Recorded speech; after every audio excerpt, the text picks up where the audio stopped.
In music, we have the major scale. The major scale has 7 chords that naturally occur. Each chord has its own feeling. The 1, the 2, the 3, 4, 5, 6, 7, and back to 1. There are 3 major chords.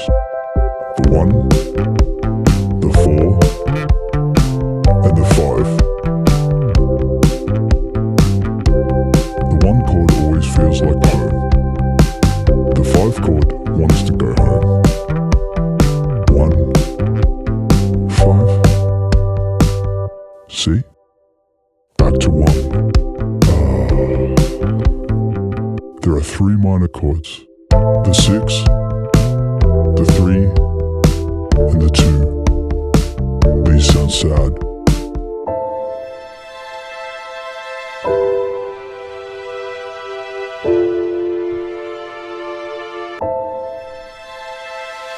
Oh, and there's the 7th, which is diminished. You can use all of these chords in your music to make it sound and feel however you like.